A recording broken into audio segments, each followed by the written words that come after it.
de Madureira, onde os cariocas estão correndo atrás dos presentes de última hora. Quem nunca, né, minha gente? Mercadão está comemorando aniversário exatamente hoje também. Parabéns! Boa! Beijo, gente! Beijo, galera! Tchau! Tchau, tchau! Viva Beijo! Beijo! Mercadão de Madureira!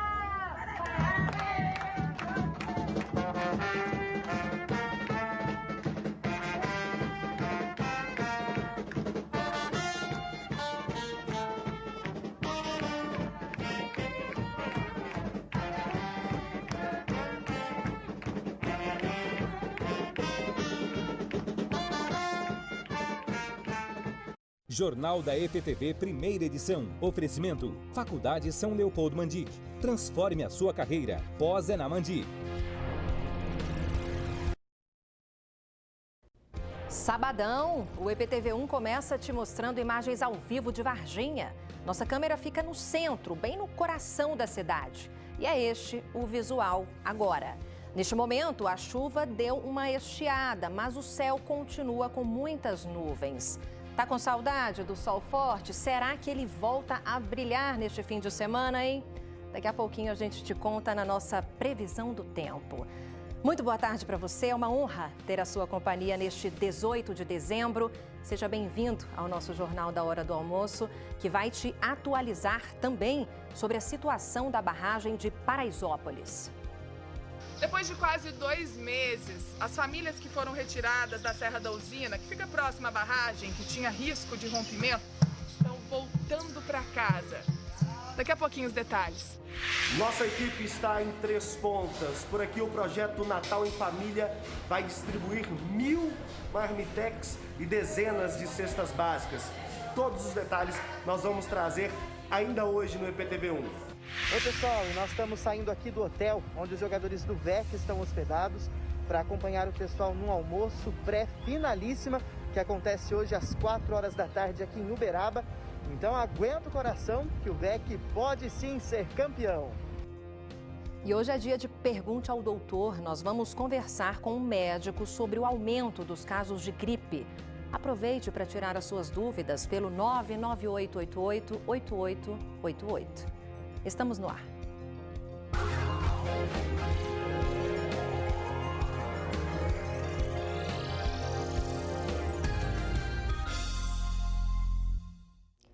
Famílias de Paraisópolis que estavam fora de casa por causa do risco de rompimento da barragem da represa do Brejo Grande voltaram para as residências hoje, depois que o perigo no local caiu para o nível 2.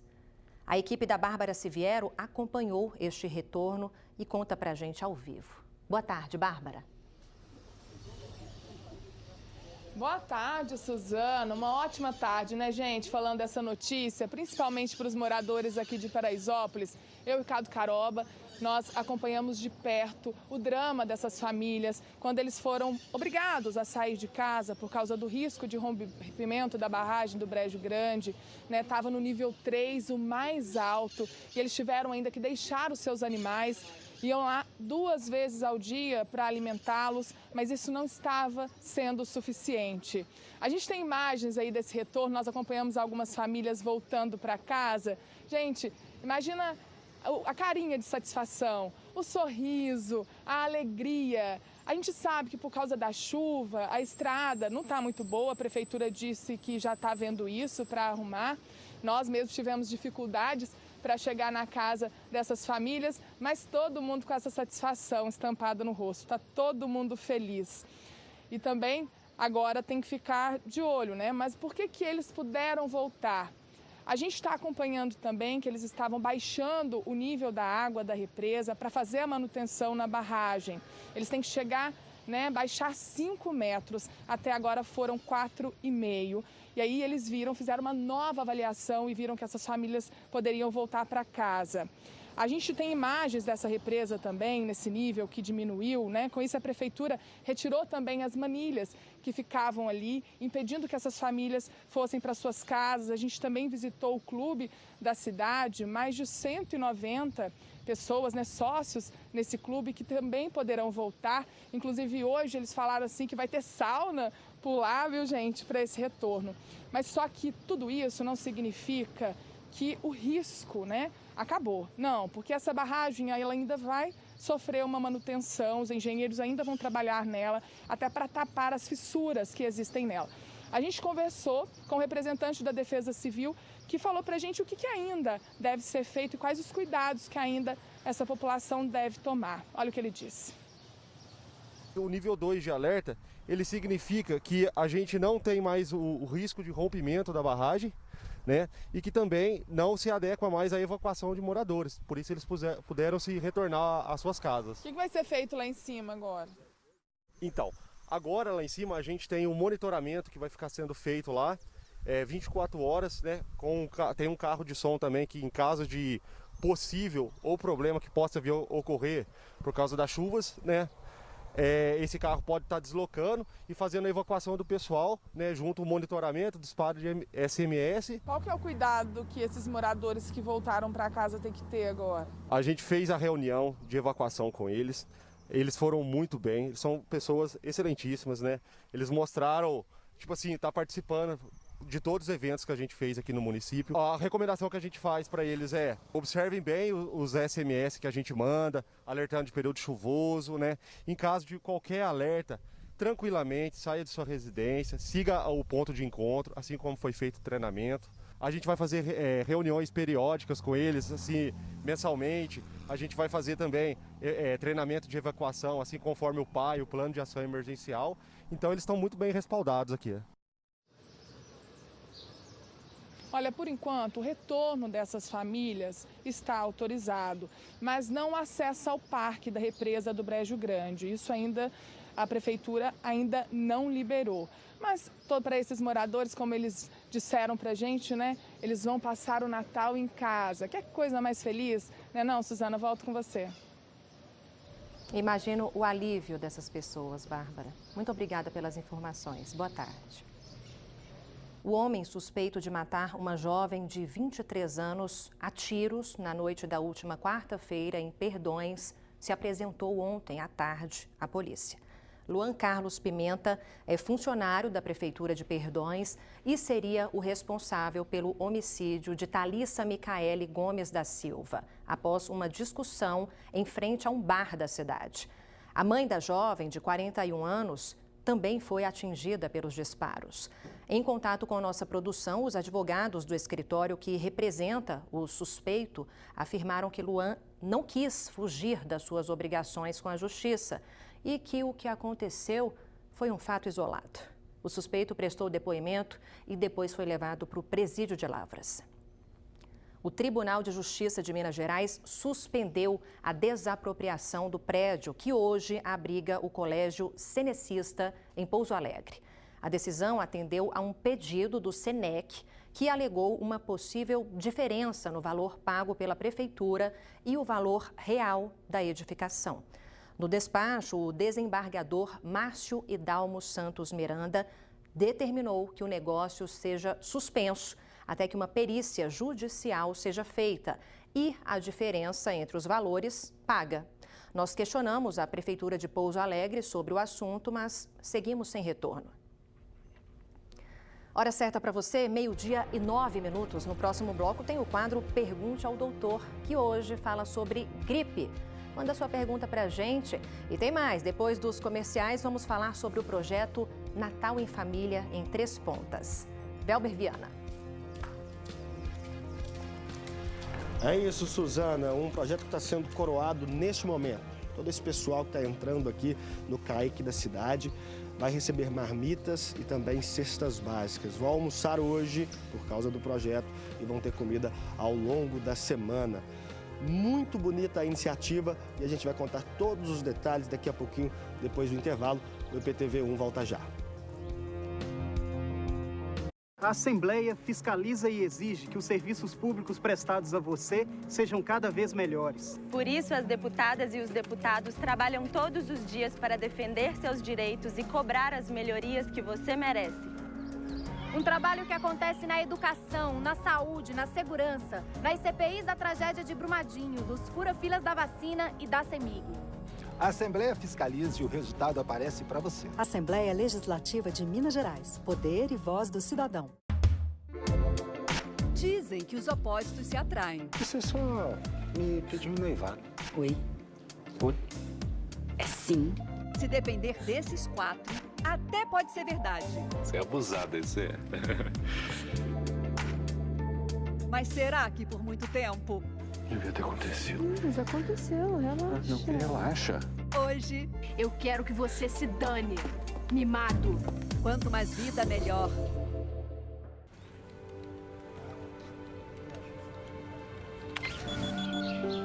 A vida é um ciclo. Um ciclo que exige muita energia. Energia pra gente avançar. Energia pra gente crescer. Energia pra gente transformar. Por isso, a CEMIG está iniciando o maior ciclo de investimentos da sua história. São mais de 22 bilhões de reais para garantir energia de qualidade em todos os cantos de Minas. Só no programa Mais Energia serão 200 novas subestações. Isso significa 50% a mais de energia confiável e segura para os mineiros. CEMIG, Minas Gerais. Governo diferente. Estado eficiente. Olá, pessoal de Minas Gerais. Amanhã, o Globo Rural vai ao Triângulo Mineiro para mostrar uma criação de leitões. Os suinicultores estão preocupados com a pouca procura do leitão para a ceia de Natal. O valor pago pelo quilo não está cobrindo nem o custo de produção. E na Zona da Mata, a colheita da lichia. Produtores esperam boas vendas desta fruta muito consumida nas festas de fim de ano. É amanhã no Globo Rural, às 8 da manhã.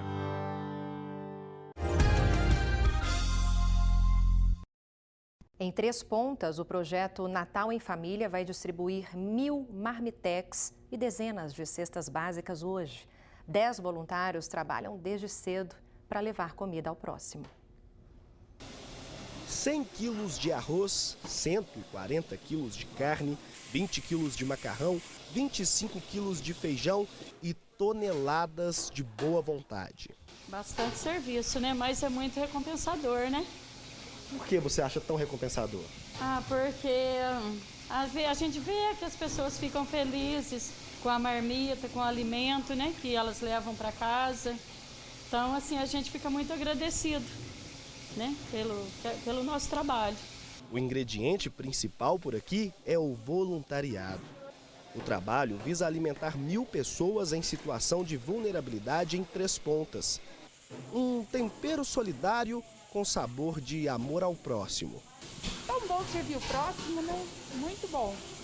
E ver a alegria do pessoal que sair com a marmita, as crianças, é muito, muito bom. Os alimentos foram doados por empresas parceiras e a comunidade. Tudo vai para a cozinha do Kaique, onde há uma equipe entrosada. Muito importante, a gente somos muito juntas, né, muito unidas para poder dar tudo certo, né? Quando o projeto Natal em Família começou, eram atendidas cerca de 500 pessoas.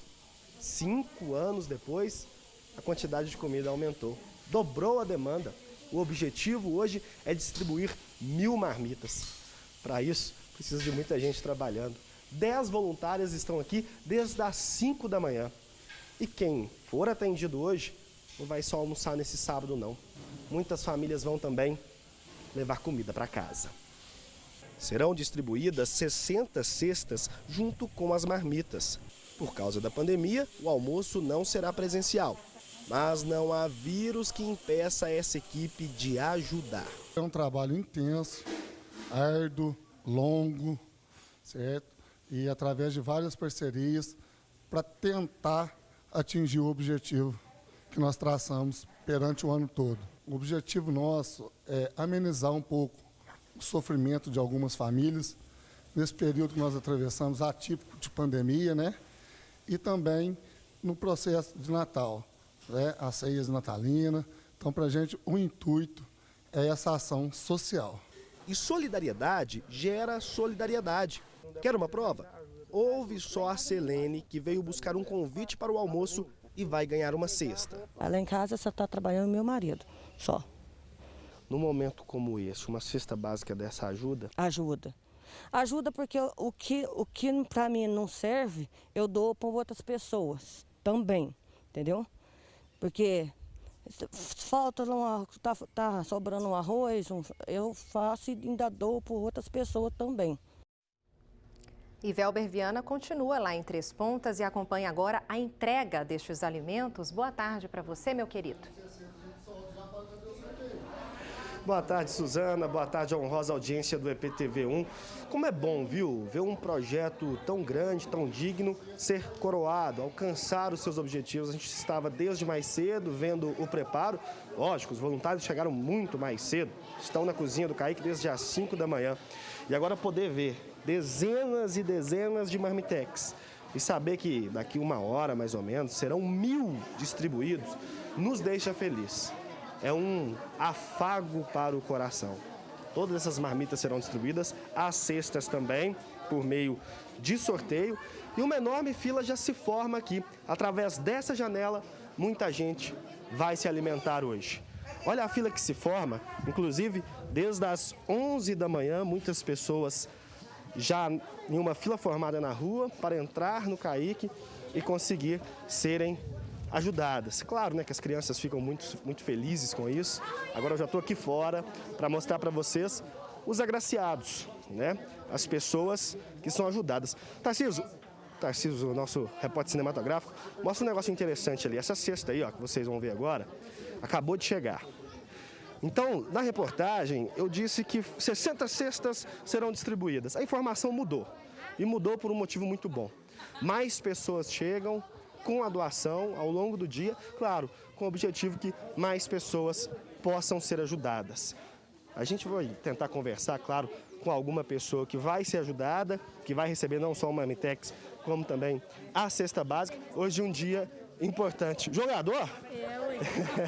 Tem espírito de jogador. Qual que é o seu nome, espírito de jogador? Marco Antônio. Então coloca a máscara, Marco Antônio, pra gente conversar. Tá aqui desde que hora, mais ou menos? Tô desde as 11 horas. Desde as 11 horas da manhã para receber o marmitex. Isso. Tá feliz? Muito. Coisa boa.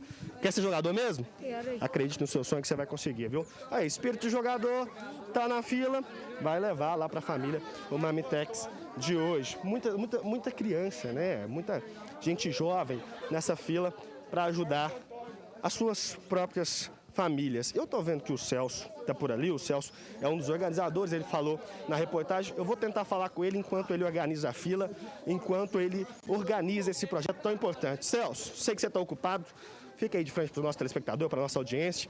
Eu sei que você tem muito o que fazer, mas eu vou te atrapalhar 1 minuto para uma pergunta muito importante para todos nós, para mim que acompanhei e para quem assistiu a reportagem. Missão cumprida? Missão cumprida. Microfone bem próximo à boca para todo mundo te ouvir. Missão cumprida. Dever de promover a dignidade humana. Então isso nos conduz no caminho certo, nos faz ter força para cada ano estar melhorando, aperfeiçoando o projeto, visando o bem-estar da comunidade.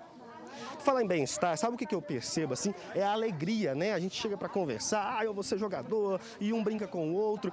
Você percebe que, além de alimentar, um ato como esse traz felicidade para essas pessoas? Graças a Deus, né? Um momento que nós estamos passando, né?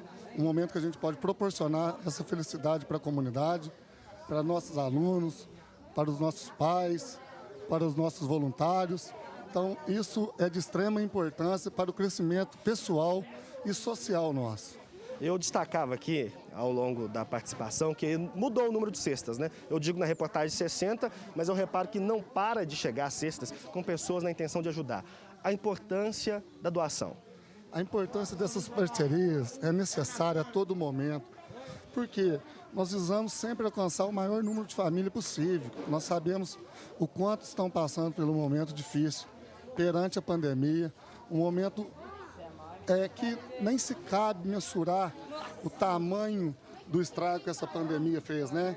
Então, é de suma importância essa parceria, essa dignidade desses parceiros, que sempre nos faz que conseguimos alcançar o êxito. Parabéns, Celso. Obrigado pela Obrigado sua atenção. Uma boa Obrigado tarde a todos. Parabéns pelo projeto. E com as imagens de Tarcísio Silva, eu volto com você no estúdio para mostrar não só o alimento chegando a quem precisa, como também a felicidade entrando nos lares. Suzana. Um trabalho de formiguinha, né, Velber? Cada um colaborou com um pouquinho da forma que pôde e que ajudou tanta gente. Parabéns ao pessoal da campanha Natal em Família pela iniciativa e também aos parceiros, né?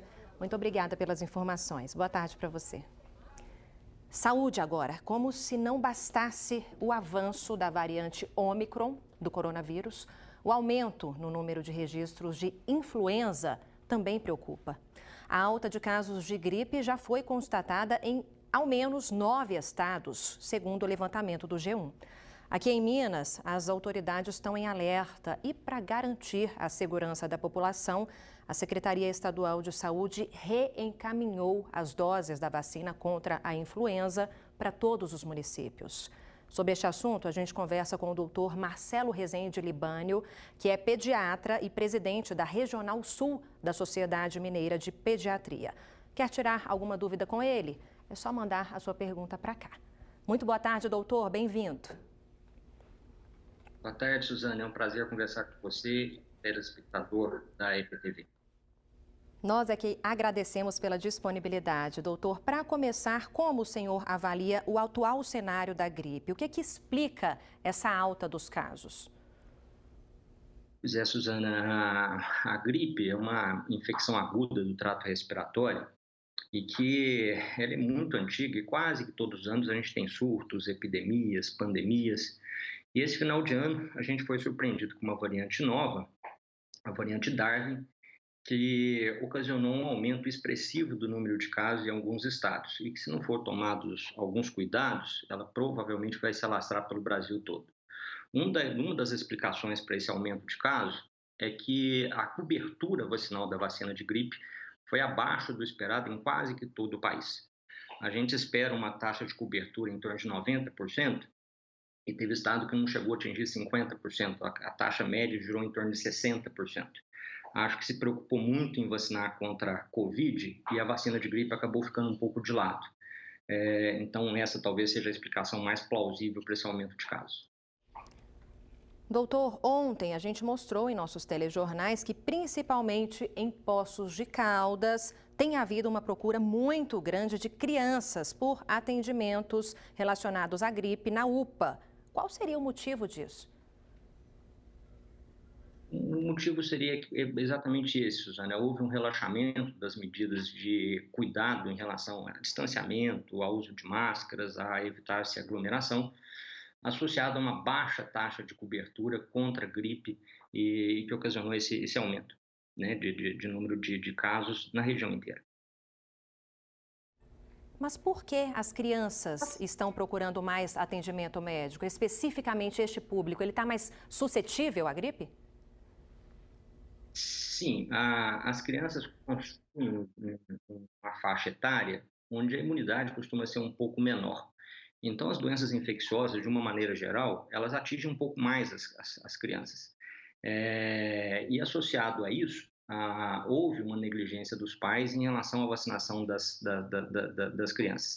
E a criança em si é considerada, além de uma faixa mais suscetível à infecção, uma faixa etária onde a gripe representa um risco muito grande.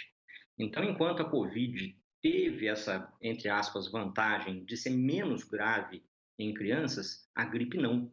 A gripe nas crianças, elas costumam evoluir de uma forma um pouco mais severa, de uma forma um pouco mais grave. Então, em termos de faixa etária, a gripe, a influenza, a gente preocupa muito com aquelas pessoas que têm mais de 60 anos e com aquelas pessoas que têm menos de 5 anos. Recebemos a pergunta de um telespectador, doutor, em relação à vacinação contra a gripe. Célio, ele é de Varginha e pergunta se as próximas vacinas aí contra a influenza já vão combater essa nova gripe. Pois é, a Organização Mundial de Saúde, e no Brasil a Anvisa, lança uma vacina com aqueles vírus que vão circular de uma forma mais intensa na sociedade. A vacina desse ano de 2021 tem uma cepa da H3N2, que é a variante Hong Kong. e que, por ser um pouco semelhante com a variante Darwin, já oferece uma proteção parcial contra essa variante. Por isso que o Estado de Minas Gerais voltou a reencaminhar as vacinas, porque quem tomar a vacina desse ano, mesmo que não tenha a variante Darwin, vai ficar um pouco protegido, ou pelo menos parcialmente protegido, contra formas graves da gripe. E muito provavelmente o ano que vem, sim, a Darwin já vai fazer parte da vacina. Doutor, os sintomas da gripe são muito parecidos com os da Covid-19, né? O que fazer, então, para distinguir, o que fazer quando estes sintomas surgem? Os sintomas são muito semelhantes realmente, Suzana. Tanto uma quanto outra costumam evoluir com um início súbito, com febre alta, com dor de garganta, com dor de cabeça, com fortes dores no corpo. Toda pessoa que tiver esses sintomas deve procurar um atendimento médico, e nesse atendimento médico vai ser feito o exame para se afastar a Covid, e uma vez afastada a Covid, a possibilidade que seja a gripe passa a ser muito maior.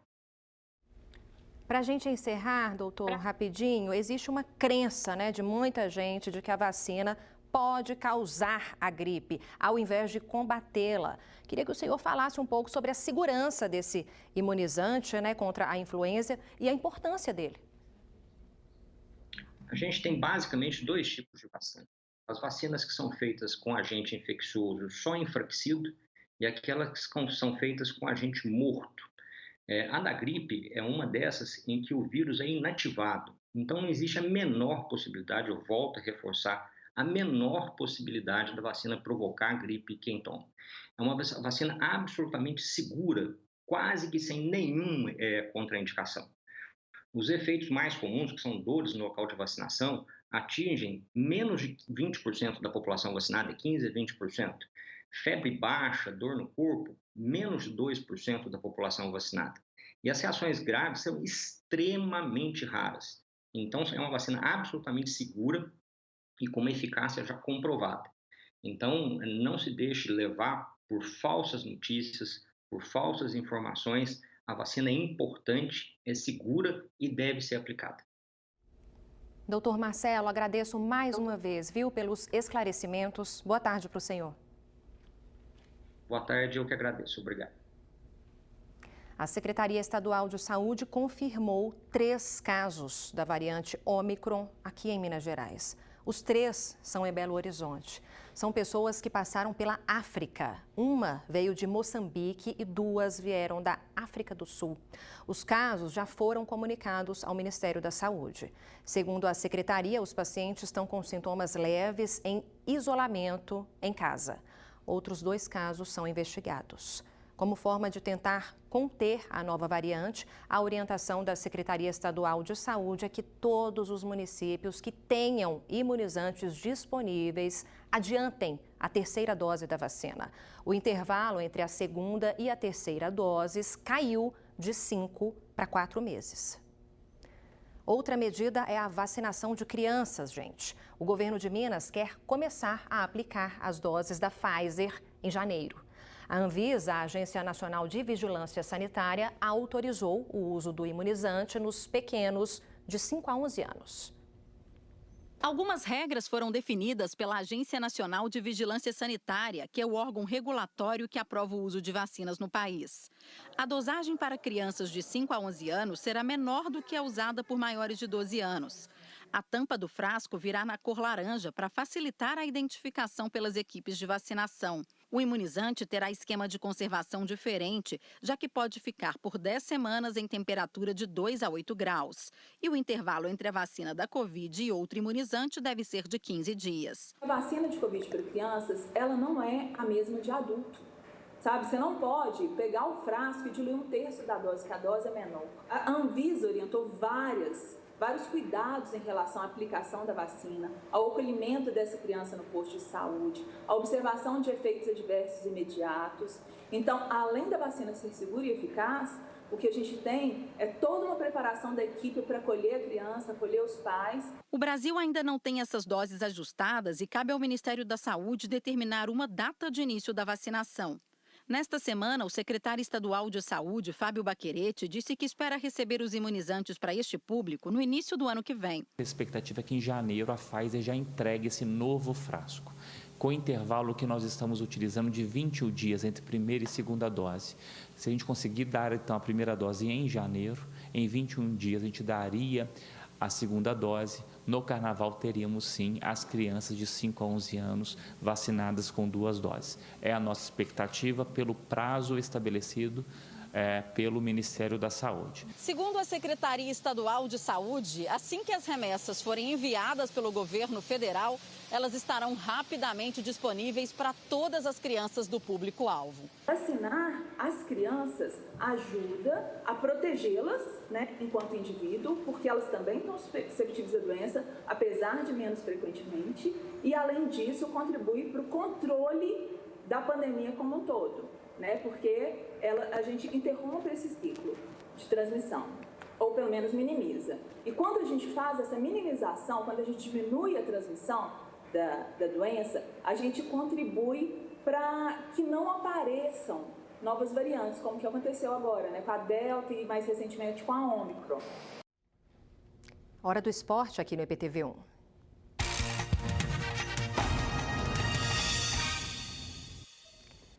E nós vamos direto para o Triângulo Mineiro conversar com Gustavo Oliva, que está acompanhando o Varginha Esporte Clube. Boa tarde, Gustavo. Conta pra gente qual a expectativa para esse jogaço de hoje, hein? Expectativa altíssima, viu, Suzana? Boa tarde a você, boa tarde para todo mundo. Inclusive, nós estamos aqui num restaurante em Uberaba, justamente porque os jogadores já chegaram por aqui, já estão concentrados, já estão almoçando, fazendo toda essa preparação, então, para o jogo que começa hoje às 4 horas da tarde no Uberabão. O VEC tem tudo, então, para sair campeão nesse jogo, né? Até porque no último jogo que aconteceu na quarta-feira contra o Uberaba, o VEC ganhou de 1-0. Então, hoje, pelo menos um empate já faz com que o time volte para casa com a taça em mãos. Outro ponto positivo para esse jogo também é a presença do Gabriel Porquinho, ele que estava suspenso, hoje já vai poder jogar. Ele que é o artilheiro do time, já marcou 11 gols nessa temporada. E é ele que está aqui do meu lado, vou chamar para ele se aproximar aqui. Gabriel, fala pra gente, hoje, quantos gols aí você vai marcar? Boa tarde. Boa tarde, tudo bem? Quantos Deus abençoar aí, né? Vamos lutar para estar saindo daqui com essa vitória aí e levando esse caneco para Varginha. E Gabriel, fala pra gente como é que tá o coração para esse jogo de hoje à tarde. Cara, por incrível que pareça, tá bem tranquilo, mas já começa a dar um pouquinho de frio na barriga, né? Mas tranquilidade que eu tenho certeza que vai dar tudo certo. Vocês chegaram aqui em Uberaba, né? Já tiveram um tempo aí de descanso, uma parte do time também teve ali um treinamento. Como é que foi um pouquinho a rotina de vocês aqui, Gabriel? Cara, descansamos bastante, né? Só alguns que treinaram. Eu acho que a turma tá bem inteira para esse jogo de hoje aí. Tá certo, Gabriel. Boa sorte para você então, viu? Faça bastante gols aí pro VEC. Bom, gente, tá conosco aqui também o treinador aqui do time, né? Ele que vai falar com a gente também, o Flávio. Ô Flávio, fala pra gente, né? Você que é o preparador físico da equipe, né? O pessoal tá almoçando aqui, o que muda então para um jogo decisivo como esse? Boa tarde. Primeiramente, boa tarde. O que muda dessa final agora é que como a gente está com acesso, os meninos estão mais leves para jogar esses 2 jogos. Porque não tem aquela pressão de estar tendo que classificar o acesso. Então os meninos estão mais tranquilos. O mais importante desses 2 dias é recuperar eles, porque a viagem é muito longa. Então o nosso time está muito focado agora, depois desse almoço, tirar um cochilinho, depois 2h30 se preparar para a guerra. E Flávio, você como preparador físico do VEC, né? Na hora do almoço, tem uma recomendação aí de como que deve ser esse cardápio, mais elaborado, como é que é? Sim, a preparação de alimentícia nossa é totalmente equilibrada em frutas, legumes e bastante proteína agora para esse almoço. E pré-jogo a gente faz uma ingestão de mais um pouquinho de frutas também para eles, tá? E Flávio, quais são os próximos passos aí para o time a partir de agora? Então, o nosso próximo passo primeiro é ver quem vai ficar para o ano que vem. Porque muitos meninos estão tendo proposta, a gente até está muito feliz com isso, com os resultados que a gente está tendo, porque a maioria dos atletas eram amadores e a gente tornou eles profissionais, são cerca de 80% do elenco. E para a gente que trabalhou nesse grupo esses 6 meses, estamos muito felizes. O importante é a felicidade deles e depois do nosso trabalho a gente corre atrás. E Flávio, depois aqui do almoço, o pessoal volta para o hotel, né? E aí, como que vai ser ali esse preparativo até a hora de ir para o estádio mesmo? e estar lá pronto para o jogo? Sim, a gente volta agora para o hotel, tira um cochilo todos os jogadores, depois às 2h30 tem uma pré-eleção com o treinador, depois a gente já parte para o estádio. Chegando lá no estádio, ainda tem alguma atividade para eles? Sim, a gente tem um protocolo que a gente segue de salto, de força, que a gente vê quem está abaixo do nível, para esse caso, que é a primeira vez no campeonato que a gente joga 3 jogos na semana. Então a gente tem que monitorar esses atletas para ver quem está sentindo cansaço ou não, para a gente poder estar até mexendo na escalação. Espero que não, mas em seguida a gente parte para o aquecimento. Tá certo, Flávio, muito obrigado, viu? Uma boa sorte pra vocês. Eu que agradeço, gostaria de fazer o convite a todos aí para assistir na TV VEC no YouTube. Um abraço, obrigado. Convite feito, obrigado, Flávio. Olha, gente, com certeza 2021 é um ano que vai ficar na memória do VEC, até porque o time voltou para o futebol profissional este ano, né, e já conquistou acesso ao módulo 2. Lembrando também que tem tempo real no GE para o pessoal acompanhar, assistir todos os lances. E aí a gente preparou também uma reportagem especial, uma retrospectiva mesmo, para o pessoal de casa entender como foi esse ano tão importante para o VEC, e vocês vão assistir agora. 11 anos. Esse foi o tempo que o Varginha Esporte Clube ficou longe do futebol profissional. O time voltou com tudo na segunda divisão desse ano. Logo na estreia, vitória sobre o Santa Ritense fora de casa. Depois, tropeço jogando em Varginha com derrota para o Atlético Três Corações. A vitória em casa levaria um tempo para chegar. Na terceira rodada, novo êxito, longe de Varginha, contra o Figueirense, lá em São João del Rei. Seguido de mais um tropeço, dessa vez no Estádio Municipal, um empate de 6 gols com o Poços de Caldas. A vitória em casa só veio mesmo lá na sexta rodada, num 4-2 para cima do Figueirense. E depois, nova igualdade com o Vulcão, dessa vez lá em Poços de Caldas, naquele jogo que teve o apagão. O VEC liderou a maior parte da primeira fase no Grupo A e chegou à última rodada na ponta, com a vitória sobre o Atlético de Três Corações. Mas a liderança da chave ficou com o Santa Ritense, que venceu o time de Varginha na última rodada. O VEC terminou em segundo. No mata-mata, pela frente, o Araxá, vice-líder do Grupo B. Em Varginha, vitória por 1-0, gol de Nestor Mansur. No Alto Paranaíba, o VEC segurou a pressão dos donos da casa e passou com um empate de 0-0. Na semifinal, o América de Teófilo Otoni, dono da segunda melhor campanha geral do campeonato. Em jogo, o acesso ao módulo 2 do ano que vem. E ele veio em grande estilo, com 2 vitórias e o brilho do artilheiro Gabriel Porquinho, que marcou 2 vezes nas vitórias por 1-0 em Varginha e em Teófilo Otoni. O principal objetivo da temporada estava alcançado. Depois da festa, a decisão. Contra o melhor time da competição, o que mais fez pontos e com o melhor ataque, 31 gols. No primeiro round contra o Uberaba, deu VEC, 1-0, gol de Nestor. Hoje é a partida de volta. O Varginha Esporte Clube está a um empate de coroar uma temporada de sucesso e matou a saudade da torcida rubro-negra.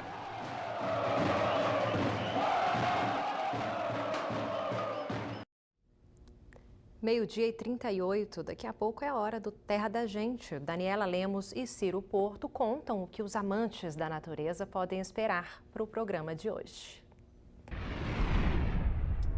Topa o convite do Terra da Gente de ir para a mata observar anta? Saiba por que essa espécie ajuda a manter a floresta de pé. Você vai conhecer detalhes do trabalho que leva as pessoas para ver de perto esses animais nas mais diferentes situações. Vários indivíduos a gente vem observando respondendo os carrapateiros, né? Então é uma coisa bem legal, um dado bem diferente. Na pescaria, uma modalidade febre entre os pescadores esportivos, a pesca de caiaque. A floresta fica inundada e os peixes se refugiam nesses lugares. Equilíbrio, um remo na mão e uma câmera na cabeça levam esses apaixonados até pontos onde seria impossível chegar com um barco maior. E é engraçado que O peixe nem é tão grande, mas ele já até puxa o caiaque, arrasta o nosso caiaque. Olha só. Uma oportunidade de ver de perto toda a movimentação da mata. E o programa tem ainda a Hora do Rancho com uma torta de pão caprichada. Vocês têm que fazer em casa, tenho certeza que vocês vão gostar, porque é muito bom. Não perca, daqui a pouco. A gente se vê depois do Jornal Hoje. E logo na sequência tem o Mais Caminhos. Oi, gente, daqui a pouquinho tem Mais Caminhos especial. A gente comemora os 70 anos das telenovelas, mostrando como a nossa região tem presença nessas histórias e com maravilhas como essa. Sai, Júlio, por favor. Sai o Rio, vamos bola, vamos rodar, por favor. Vamos rodar posições. Maquiagem no 7. E eu mostro pra você fazendas como essa que fizeram parte dessa história. A novela foi gravada em 2002, 2003, e ela foi escolhida pela Rede Globo pelo motivo dela sempre se manter conservada. E para contar uma história, tem que ter gente, tem que ter ator, mas também tem que ter figurante. Eu fui conhecer a história de uma família que já trabalhou em várias novelas que foram gravadas em Campinas. Aí pensamos, por que não participar, ver como que é, como que faz? A gente te aguarda. Até lá. Hoje choveu em várias cidades do sul de Minas e o tempo ainda está instável aqui na região. Será que continua assim ou o sol vai brilhar forte neste fim de semana, hein? Heloísa Zaru responde pra gente. Boa tarde, Elo. Oi, Suzana, boa tarde. O último fim de semana da primavera deve ser de tempo instável, viu? O responsável por deixar as áreas de instabilidade aqui na nossa região é esse corredor de umidade que está vindo da Amazônia. Ele está atuando bem no sudeste do país. Isso quer dizer chance de chuva a qualquer hora. Vamos dar uma espiadinha como que ficam as temperaturas? Olha só, em Varginha máxima de 26 graus, pode fazer 29 em Passos. Pouso Alegre, o termômetro fica na casa dos 26 e em Poços de Caldas, cidade mais fresquinha, o termômetro não passa dos 24. O que chama a atenção é a quantidade de chuva, olha só, entre 12 e 16 milímetros nessas cidades, situação que se repete para basicamente todo o sul de Minas. E é bom a gente reforçar que a chuva pode ser intensa no fim do dia, com risco de alagamento dependendo do lugar. Esse mapa aqui mostra essa chance de chuva para hoje. Olha só, o acumulado é até expressivo na região, então fiquem alerta e cuidado se você for sair de casa. Tá feito o alerta, hein? Agora, que tal um café com gostinho do campo? Trazido pelos portugueses, o café se tornou uma das bebidas fundamentais para a economia do país e se enraizou na nossa cultura. Só que nos últimos anos nós ficamos mais exigentes com a bebida. O interesse não é só com a qualidade do café, mas também com a saúde e com o planeta. Nada de agrotóxicos ou produtos químicos. O café sustentável é hoje um dos mais procurados e valorizados no mercado. E os produtores não decepcionam quando o assunto é oferecer mais qualidade. De grão em grão, o café vai se tornando sustentável. Os produtores da cidade de Caconde já sentem o sabor desse movimento. A Roberta é a 5ª geração que cuida da produção de café da família e já consegue neutralizar gás carbônico emitido no processo com medidas ecologicamente corretas e reparadoras feitas dentro da propriedade.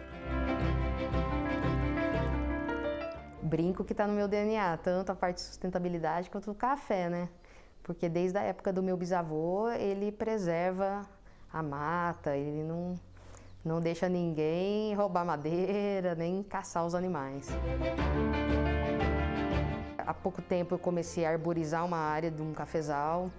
Toda a palha do café, tanto no descascador, quanto no beneficiamento, quanto no torrador, é devolvida para o solo em forma de adubo, né? E de plantar árvores ali no seu cafezal, quais os benefícios que te trazem? Ameniza a temperatura, o solo fica mais úmido, tem um controle melhor de bicho mineiro, de pragas, né, de ervas daninhas. É só benefícios, né? Até o café fica com mais qualidade, fica mais uniforme, a seca dele como é mais lenta por causa das árvores, a qualidade é outra. E agora estou participando de um projeto para pequenos produtores sobre o carbono zero, né? Então tá bem interessante. A minha ideia é que o meu café saia daqui da propriedade com o selo de carbono zero. O mata-mato, a produtora de café também já eliminou, e o uso de agrotóxicos e outros produtos químicos estão cada vez mais em desuso na produção da cidade. Aqui em Caconde predomina a cafeicultura de montanha e, como o relevo não permite a mecanização dos trabalhos, predomina também a agricultura de subsistência familiar feita em pequenas propriedades.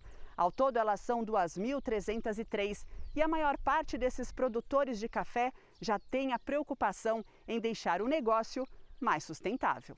A cada dia os produtores estão mais conscientes, né? A gente tem tido aí um trabalho grande de sensibilização nesse sentido, de modo, né, que todo mundo tem trabalhado, né, com essa consciência de ofertar para gerações futuras as mesmas condições que a gente recebeu da natureza hoje. O Ademar é produtor de café e presidente do Sindicato Rural. Ele mostrou para a gente o local onde fica a cooperativa dos cafeicultores. As máquinas funcionam com energia limpa da usina fotovoltaica, que transforma a luz do sol em energia elétrica e é a pioneira da cidade. Os cooperados também já produzem café orgânico, com certificação nacional e internacional. O mercado ele tem ditado muitas regras aí exatamente por conta, né, da exigência do consumidor, que está cada dia mais consciente, tá, do que é um produto natural. Cada dia mais está todo mundo em respeito à natureza, em respeito à saúde, né, todo mundo buscando qualidade de vida. E a gente sabe que tudo isso é uma cadeia e cada um tem que fazer a sua parte. E o produtor de café, principalmente, ele também é responsável, ele é um elo importantíssimo para que toda essa sustentabilidade aconteça. Fazer um cafezinho hoje em dia é uma pausa para reflexão. O produto sustentável tem melhor qualidade, faz bem para a gente e para o planeta e deixa um gostinho de quero mais. A gente a cada dia tem ficado mais claro que é contemplar aí o tripé, seja o econômico, o ambiental e o social. Eu vejo essa conscientização maior, né, para preservar para as futuras gerações, né, preservar mais o meio ambiente. Está faltando água, né, na maior parte das propriedades aqui, então é necessário, né, é um caminho sem volta mesmo.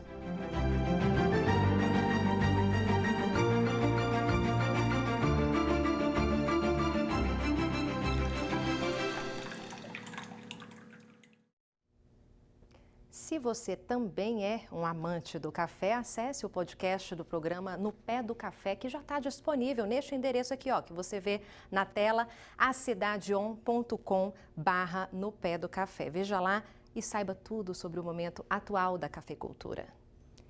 O Terra de Minas de amanhã relembra histórias que marcaram os 30 anos de patrimônio mundial a Congonhas. Na cozinha, vamos aprender a fazer um chá caramelado e um bolo de abóbora com coco para o café da tarde, gente. Confira. Olá, boa tarde. O Terra de Minas relembra uma viagem a Congonhas, na região central do estado. Vamos mostrar as histórias que marcaram os 30 anos de patrimônio mundial concedido pela Unesco. O Santuário do Bom Jesus de Matozinhos reúne a igreja, os profetas de Aleijadinho e as obras que ilustram os últimos passos de Jesus antes da crucificação. Aleijadinho foi contratado para esculpir os profetas pouco depois do fim da construção do santuário. Foram 5 anos de trabalho na fase mais difícil dele, quando sofria de uma doença que causava deformações pelo corpo e deixava os dedos atrofiados. Os profetas e as 64 imagens talhadas em madeira que compõem a Via Sacra são o último grande conjunto de obra do artista. Tudo é preservado em nome da valorização do patrimônio cultural e também da fé. Esta aqui é a Sala dos Milagres, que fica bem ao lado da igreja. São milhares de fotografias, pinturas e objetos, de uma forma geral, de pessoas que um dia estiveram aqui pedindo uma graça e depois voltaram para agradecer. você também vai conhecer o chá que batizou Congonhas. Minha família tem essa tradição de fazer o chá caramelado. Coloca o açúcar com a folha, deixa caramelar, só não pode deixar amargar, né? E o bolo de abóbora com coco preparado pelas quitandeiras, degustado, claro, em boa companhia. A mesa de café, o que você faz? Você está sempre juntando a família e os amigos. Quando você chega com uma quitandinha feita por você, é um carinho que você está dando a outra pessoa.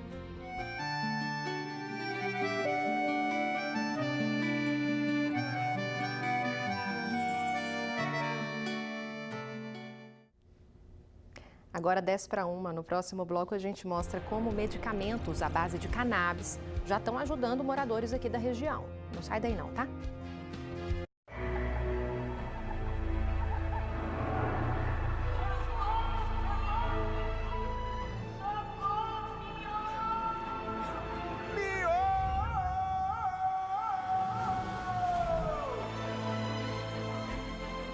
Sábado tem aventura com essa lenda da selva e na sequência tem Calderola com Mionzeira. Fim de ano premiado Alvorada. Concorra a mais de 200 mil em vales compra. 2 motos XRE e um Nissan Kicks. E aproveite as melhores ofertas. Bombom Garoto 7,99. Batata Pringles 7,99. Batata Easy Fries 2 quilos 10,99. Coxa com sobrecoxa 7,99. Fraldinha Friboi 34,99. Cerveja Mistel Latão 3,39. Beba com moderação. Supermercados Alvorada, 38 anos ao seu lado. Ufa, fim de 2021.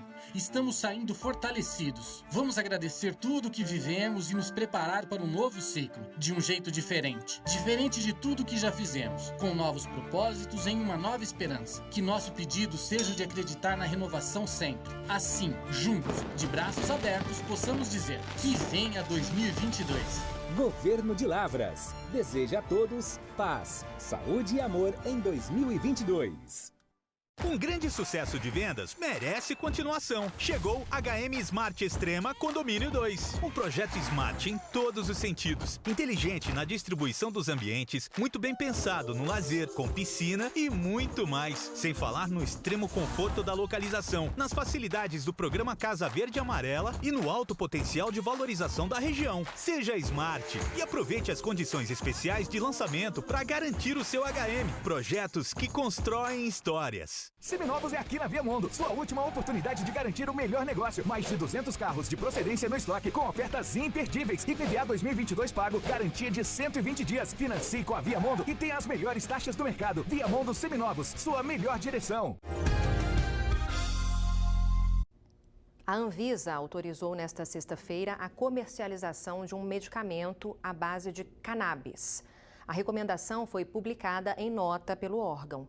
O texto diz que o remédio vai ser fabricado na Suíça e importado e distribuído no Brasil como produto acabado pronto para uso.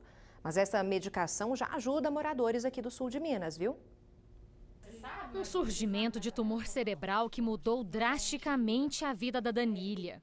Foram anos de luta que ainda não acabaram. Bate um pouco o desespero, né? Porque é algo difícil da gente passar, é uma questão de dor. E às vezes eu vejo assim, situações que é complicado, porque meu marido às vezes se sente impotente por não conseguir oferecer aquilo que eu preciso, né? E aí às vezes você se vê mediante uma causa que você precisa fazer o tratamento, mas não tem condição, é complicado. Mas graças a uma autorização da Anvisa, Agência Nacional de Vigilância Sanitária, ela pode sonhar com uma qualidade de vida melhor. Hoje, a moradora de Alfenas faz uso de medicamento à base de cannabis e já tem boas respostas ao tratamento. Hoje eu tenho um controle melhor da dor e até mesmo da convulsão. Ele me ajudou nos dois, me deu 2 suportes, né? Tanto na dor quanto na convulsão. Porque eram dores realmente extremas mesmo, né? E hoje, graças a Deus, eu já não fico tanto no hospital como eu ficava antes. Uso recreativo e aplicação para fins medicinais. Eis o debate polêmico. A cannabis faz parte de um gênero de plantas originárias da Ásia. E na sua família, há plantas como maconha e cânhamo. Esse professor de psiquiatria da Unicamp explica o que gera tanta confusão. A gente tem, né, ainda muito preconceito, né, a questão de utilizar como uma substância psicoativa, né, como uma droga, ou utilizar como medicamento. Existe um caminho longo ainda para mudar isso. As políticas, né, têm que ser política de Estado nesse sentido, né?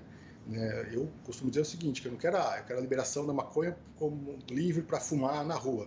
É uma coisa. Outra coisa é você liberar para que seja estudado dentro das universidades, por exemplo, ou que se possa ter campos de plantio para extração para medicamento. Isso tem que ser levado em consideração. O medicamento à base de cannabis pode trazer inúmeros benefícios para quem tem câncer e epilepsia, por exemplo. Muitos pacientes precisam importar o medicamento e o grande obstáculo está no alto preço. Uma caixinha dessa custa R$ 2.200 e, em alguns casos, pode durar só 2 meses. A Danília conseguiu o medicamento por meio de uma vaquinha. Difícil será manter o tratamento daqui para frente. Autorizado a receitar medicamentos à base da cannabis no sul de Minas, o Dr. Carlos Marcelo diz que o grande desafio é fazer com que esses tratamentos cheguem às classes mais pobres. São medicamentos prescritos legalmente no país. Você pode comprar na farmácia, você pode importar através de uma autorização da Anvisa. A grande restrição hoje da gente poder tratar os pacientes é o custo, porque esses medicamentos ainda estão muito caros. E um dos objetivos é a gente aumentar o conhecimento dos médicos e dos pacientes sobre as possibilidades terapêuticas e tentar, de alguma forma, democratizar o acesso. Ao longo dos anos, o número de autorização para importar produtos à base de cannabis por pessoas físicas só cresceu. Em comparação com o ano de 2015, com o período de janeiro a 11 de novembro de 2021, houve aumento de mais de 3.800%. No final de 2019, a Anvisa autorizou o registro de venda do medicamento feito de cannabis e estabeleceu que o paciente não precisa informar a quantidade de medicamento importado. Isso fica a cargo de agências responsáveis. A validade da autorização de importação também mudou e passou de 1 para 2 anos. Em novembro deste ano, a Anvisa ainda aprovou mais 2 produtos à base de cannabis. Eles são compostos por extratos vegetais, substâncias extraídas da planta. Os demais são por canabidiol isolado. Não é simplesmente, vou pegar a maconha, né, e fumar a maconha, ou vou secar ela e diluir ela com óleo e simplesmente fazer o uso, né? Tem que descobrir métodos, né, de como utilizar de uma maneira mais segura, né, como extrair maior quantidade, né, por exemplo, do CBD. Qual parte da planta tem mais, qual é o jeito de fazer, né, o processo, né, de eliminação de outras substâncias. Então, a planta em si, né, a maconha, o cânhamo, você tem, né, outras substâncias presentes nelas que podem ser mais nocivas do que benéficas. Não existe medicamento produzido de maneira artesanal, né? E isso mistura uma discussão que não deveria, infelizmente, nem existir. O que nós estamos falando são de medicamentos que são extraídos da planta, são os canabinoides, que esses sim têm potencial terapêutico, mas eles precisam ter confirmação de origem, ter regulamentação pelas agências reguladoras. Por exemplo, no Brasil, a Anvisa e nos Estados Unidos pelo FDA, a maioria dos medicamentos importados, eles têm fiscalização dessas agências, então são medicamentos. A Maria Paula tem só 7 anos e há 1 mês já usa o medicamento à base de cannabis e a família já viu muita evolução depois que ela começou a fazer o uso.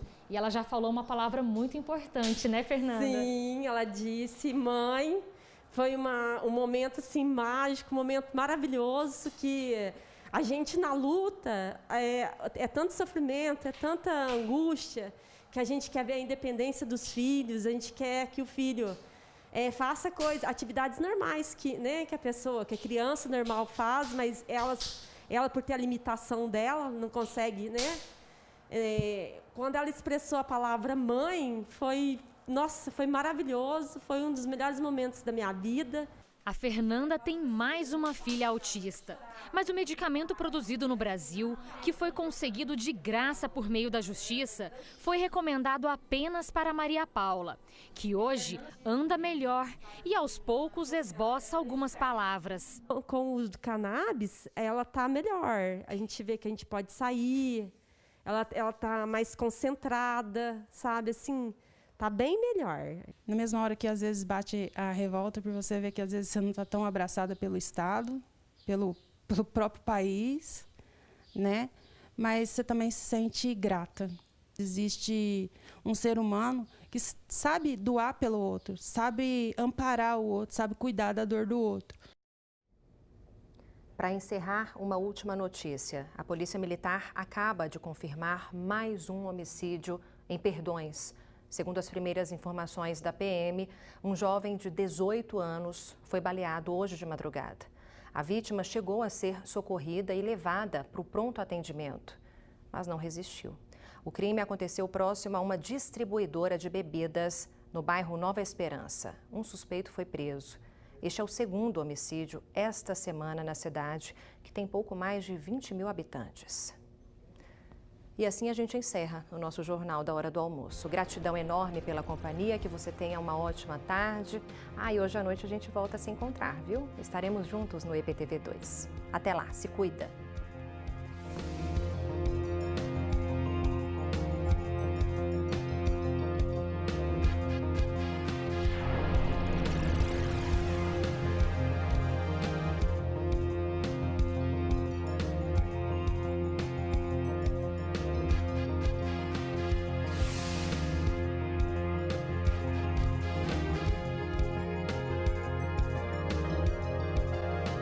Jornal da EPTV, primeira edição. Oferecimento: Faculdade São Leopoldo Mandic. Transforme a sua carreira. Pós-Enamandi.